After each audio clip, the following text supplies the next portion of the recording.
नमस्कार बंधुरा बेंगली अभिने तुम्हारे सबाइके स्वागत जानाई। निश्चयई तोमरा सबाई खूब भालो और सुस्थ आछो।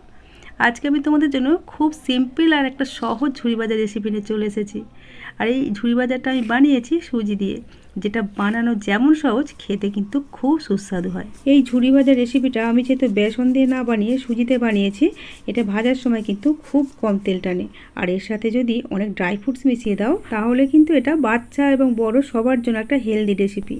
সাথে সাথে এটাকে অনেক লম্বা সময় ধরে স্টোর করেও রাখতে পারবে, প্রায় 2 মাস পর্যন্ত স্টোর করে রেখে দেওয়া যাবে। এটাকে কোথাও বেড়াতে নিয়ে যাওয়ার সময় সাথে নিয়ে যেতে পারো বা সকাল সন্ধ্যায় চায়ের সাথেও খেতে পারো। খুব টেস্টি একটা রেসিপি আর বানানো খুব সহজ। রেসিপি ভালো লাগলে একটা লাইক আর চ্যানেলে নতুন বন্ধু হয়ে থাকলে চ্যানেলটা সাবস্ক্রাইব করার অনুরোধ রইল। তাহলে চলো বানানো শুরু করি। প্রথমে মেজারমেন্ট করার জন্য একটা কাপ বা বাটি নিতে হবে। আমি এখানে মাঝারি সাইজের একটা বাটি নিয়ে নিয়েছি আর এই বাটির মাপে 1.5 বাটি জল একটা বড় পাত্রে আমি নিয়ে নিলাম। দিয়ে দিলাম স্বাদ মতো লবণ, 4 চামচের 1 চামচের মতো লবণ দিয়েছি। সাথে দিয়ে দিচ্ছি 2 চা চামচ তেল। আমি এখানে রিফাইন্ড তেল দিয়েছি, তোমরা রান্নায় যে তেল ব্যবহার করো সেই তেলে দিতে পারো। সবকিছু একসাথে খুব ভালো করে মিশিয়ে নিয়ে এটাকে ওভেনে বসিয়ে দিতে হবে। জলটা যখন খুব ভালোভাবে ফুটে যাবে ফ্লেমটাকে অফ করে দিতে হবে। এই যে ফ্লেমটা অফ করে দিয়েছি। এইবার যে বাটি করে আমরা জল মেপেছিলাম ওই বাটির মাপে 1 বাটি সুজি নিয়েছি। এই 1 বাটি সুজিটা গরম জলের মধ্যে ঢেলে দিয়ে এইভাবে স্প্যাচুলা দিয়ে খুব ভালোভাবে সুজিটাকে জলের সাথে মিশিয়ে দিতে হবে। আর এই কাজটা কিন্তু ফ্লেমটাকে অফ করেই করতে হবে, এটা মাথায় রাখতে হবে বন্ধুরা। দেখো খুব ভালোভাবে জলের সাথে সুজিটা মিশিয়ে দিয়েছে। এইবার এটাকে ঢাকা দিয়ে 15 মিনিটের জন্য আমরা সাইডে রেখে দেব, যাতে এটা অল্প ঠান্ডা হয়ে যায়। ততক্ষণ আমরা অন্য প্রসেসগুলো করে নিই। এর জন্য ওভেনে একটা প্যান বসিয়ে দিয়েছি। প্যানের মধ্যে দিয়ে দিয়েছি 1 টেবিল চামচ তেল। তেলটা যখন গরম হবে তখন এর মধ্যে বেশ কিছুটা পরিমাণে বাদাম দিয়ে দিলাম। এটা কাঁচা বাদাম। আমি এখানে অনেকটা বাদাম দিয়েছি, তোমরা তোমাদের খুশি মতো পরিমাণগুলো কমিয়ে বা বাড়িয়ে নিতে পারো। বাদামগুলো ভাজা হয়ে গেছে, এবার তুলে নিচ্ছি তেল থেকে। বাদামের মধ্যে যেহেতু নিজস্ব তেল থাকে তাই ভাজার সময় কিন্তু এটা বেশি তেল অ্যাবজর্ব করে না, তাই প্যানে প্রায় পুরো তেলটাই রয়ে গেছে। এই তেলের মধ্যে কিছু কাজু আর কিছু আমন্ড দিয়ে দিলাম। আমন্ড আর কাজু এগুলো মাঝখান দিয়ে দুভাগ করে কেটে নিয়েছিলাম। ফ্লেমটাকে লো টু মিডিয়াম রেখে বাদামগুলো ভাজতে হবে। এগুলো কিছুক্ষণ ভেজে নিয়ে যখন হালকা ব্রাউন কালার ধরতে শুরু করেছে তখন এর মধ্যে আমরা কিশমিশ দিয়ে দিলাম। আমি এখানে 2 রকমের কিশমিশ ব্যবহার করেছি, নর্মাল কিশমিশ আর কালো কিশমিশ। তোমাদের হাতের কাছে থাকলে দেবে, নাহলে কিন্তু এটা স্কিপ করে যাবে। এবার আমি এর মধ্যে দিয়ে দিচ্ছি বেশ কিছুটা কারি পাতা কুচি। এখানে কারি পাতা আমি কিছু গোটা রেখেছি আর কিছু কুচিয়ে দিয়েছি। এবার সব কিছু একসাথে খুব ভালো করে লো টু মিডিয়াম হিটে ভেজে নিতে হবে। এগুলো ভাজা হয়ে গেলে এর মধ্যে দিয়ে দিলাম 2 টেবিল চামচ পোস্ত।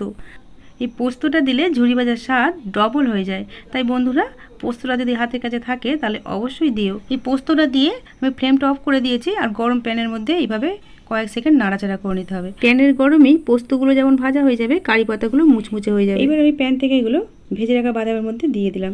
এগুলো এখন খুব গরম আছে। এই গরম অবস্থায় এর সাথে কিছু মশলা অ্যাড করে দেব।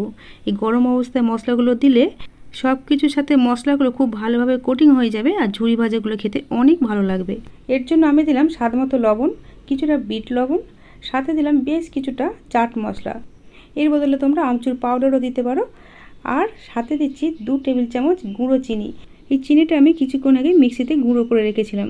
আর দিচ্ছি কিছুটা গোলমরিচের গুঁড়ো। এর বদলে তোমরা লাল লঙ্কার গুঁড়ো দিতে পারো। আমি এর মধ্যে যে যে উপকরণগুলো ব্যবহার করলাম এগুলো কিন্তু এই ঝুড়ি ভাজাটার মধ্যে নোনতা টক ঝাল মিষ্টি স্বাদ নিয়ে আসবে। এবার সব কিছু একসাথে খুব ভালো করে মাখিয়ে নিলাম। বন্ধুরা দেখো এখনই কত লোভনীয় দেখতে হয়েছে। এগুলোকে সাইডে রেখে দিলাম। এখানে আমি নিয়েছি একটা সিদ্ধ করা মাঝারি সাইজের আলু। আলুটাকে খোসা সমেত সিদ্ধ করে ঠান্ডা করে খোসা ছাড়িয়ে এইভাবে একটা গ্রেটার দিয়ে গ্রেট করে নিচ্ছি। আলুটা খুব ভালো করে গ্রেট করা হয়ে গেছে, এর মধ্যে কোনো বড় দানা নেই। এখন আমরা আগে থেকে যে সুজিটা চাপা দিয়ে রেখে দিয়েছিলাম এই সুজিটা এখন অনেক ঠান্ডাও হয়ে গেছে, হাত দিয়ে ধরা যাচ্ছে আর অনেক ভালোভাবে সেট হয়ে গেছে, কারণ আমরা গরম অবস্থায় এতক্ষণ চাপা দিয়ে রেখে দিয়েছিলাম। এইবারে এই সুজিটাকে এই গ্রেট করা আলুর সাথে খুব ভালো করে মেখে নিতে হবে। হাত দিয়ে খুব ভালো করে চটকে চটকে মেখে নিতে হবে। সুজির এই ঝুড়ি ভাজাগুলো বানানোর জন্য আমাদের দরকার একটা সফট ডো। আমার এখানে মাখতে মাখতে একটু শক্ত মনে হচ্ছিলো, তাই আমি আরও হাফ বাটির মতো জল গরম করে নিয়ে অল্প অল্প করে দিয়ে এইভাবে একটা নরম ডো বানিয়ে নিয়েছি। দেখো ডোটা কতটা নরম হয়েছে। এইভাবে একটা নরম ডো বানিয়ে নিতে হবে। বন্ধুরা দেখো ডোটা ঠিক এরকমই নরম করে মাখতে হবে। এখন এটাকে একটা ভিজে কাপড় দিয়ে ঢেকে রেখে দেবো, যাতে ওপরের অংশটা শক্ত না হয়ে যায়। আমি ঝুড়ি ভাজাগুলো ভাজার জন্য ঝুড়ি ভাজার একটা মেশিন নিয়ে নিয়েছি। যাদের কাছে এই মেশিনটা নেই তারা কিভাবে বানাবে আমি দেখিয়ে দেব। একটু তেল নিয়ে এর ভিতরে খুব ভালো করে তেলটা ব্রাশ করে দিতে হবে, যাতে ভাজার সময় আটকে না যায় ডোটা। আর এই জালিটার মধ্যেও একটু তেল ব্রাশ করে নিলাম।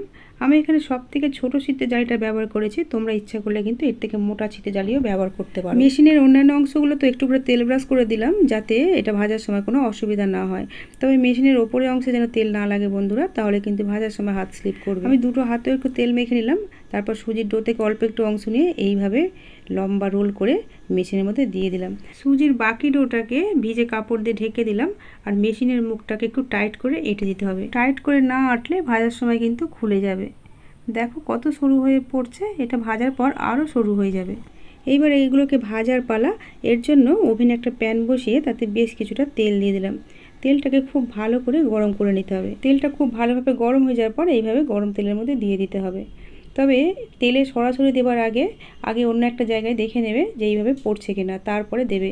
তেলে দেওয়ার সময় হিটটা একদম লো করে দেবে আর একটু উঁচু থেকে দেবে, তাহলে হাতে গরমটা কম লাগবে। আর এটা যেহেতু সুজির তৈরি, এটা কিন্তু ভাজতে 1.5 থেকে 2 মিনিটও সময় লাগে না, তার আগেই ভাজা হয়ে যায়। তেলে দেওয়ার পর যতক্ষণ এর মধ্যে ঝাঁক দেখা যাবে ততক্ষণ কিন্তু খুন্তি লাগানো যাবে না। যখন ঝাঁকটা কমে যাবে তখন এটাকে উল্টে দেবে। আর তেলের মধ্যে যেভাবে দিচ্ছ ওইভাবে তোলার চেষ্টা করবে, না হলে কিন্তু এগুলো ভেঙে গেলে তুলতে খুব অসুবিধা হয়। যে সকল বন্ধুরা আগে থেকে আমার চ্যানেলটা সাবস্ক্রাইব করে রেখেছো তাদের জন্য অসংখ্য ধন্যবাদ ও আন্তরিক ভালোবাসা রইল। আর যে সকল বন্ধুরা আমার চ্যানেলে আজকে নতুন এসেছো তাদের কাছে আমার অনুরোধ চ্যানেলটা সাবস্ক্রাইব করে পাশে থাকার, আর পাশের বেল আইকনটা প্রেস করে রেখো যাতে ঘরে থাকা উপকরণ দিয়েই দারুণ দারুণ টেস্টি খাবারের রেসিপি ভিডিওগুলো তোমার কাছে সবার আগে পৌঁছে যায় নোটিফিকেশনের মাধ্যমে। তোমাদের সাথে কথা বলতে বলতে আমার সবগুলো কিন্তু ভাজা হয়ে গেছে। শুধু কিছুটা ডো আমি রেখে দিয়েছি, যাদের মেশিন নেই তারা কীভাবে ভাজবে সেটা দেখাবার জন্য। এরকম গ্রেটার তো আমাদের সবার ঘরেই থাকে। এরকম একটা গ্রেটার নিয়ে ওপরে অল্প একটু তেল ব্রাশ করে নিয়ে আর এইভাবে ডোটাকে হালকা হালকা প্রেসার দিয়ে এইভাবে চাপ দিতে হবে, তাহলেই কিন্তু এইভাবে ঝুড়ো ঝুড়ো হয়ে তেলের মধ্যে পড়বে। খেতে একই হবে, শুধু এই ঝুড়ি ভাজাগুলো দেখতে আগের ঝুড়ি ভাজার তুলনায় একটু মোটা টাইপের হবে, যেহেতু এই ছিদ্রগুলো একটু বড় সাইজের। তেলটা যখন খুব গরম হয়ে যাবে এইভাবে দিয়ে দেবে, আর এইভাবে ভাজতে ভাজতে যখন তেলের ঝাঁকগুলো কমে আসবে তখন কিন্তু এগুলোকে উল্টে দিতে হবে, আর তোমার পছন্দের মতো কালার করে তুলে নেবে। তবে এটা হালকা ব্রাউন হলেও কিন্তু এগুলো মুচমুচে হয়, যেহেতু সুজির তৈরি। আমি এখানে একটু বেশি ব্রাউন করেই ভেজে নিয়েছি। দেখো এগুলো কত লোভনীয় হয়েছে। মেশিনের ঝুড়ি ভাজাগুলো একটু পাতলা আর এগুলো একটু মোটা, এইটুকুই তফাৎ। তাই মেশিন না থাকলেও কিন্তু এইভাবে খুব সহজে ভেজে নিতে পারো। দেখতে একটু আলাদা হবে কিন্তু স্বাদের কোনো পরিবর্তন হবে না। দেখো কত ক্রিস্পি হয়েছে, আর এগুলো ভাজতে বেসনের ঝুড়ি ভাজার থেকে অনেক কম তেল লাগে। এখন মশলা, বাদাম আর ঝুড়ি ভাজা সব কিছু একসাথে খুব ভালো করে মিশিয়ে নিচ্ছি। তাহলে বন্ধুরা এইভাবে একদিন বানিয়ে খেয়ে দেখো, আর আমাকে কমেন্টে জানাতে কিন্তু ভুলো না রেসিপিটা তোমাদের কেমন লেগেছিল। আজ তাহলে এই পর্যন্তই। তোমাদের সাথে আবার দেখা হবে নতুন আরেকটা রেসিপির সাথে। তোমরা ভালো থেকো, সুস্থ থেকো, সাবধানে থেকো। এতক্ষণ আমার সঙ্গে থাকার জন্য তোমাদের সবাইকে অসংখ্য ধন্যবাদ।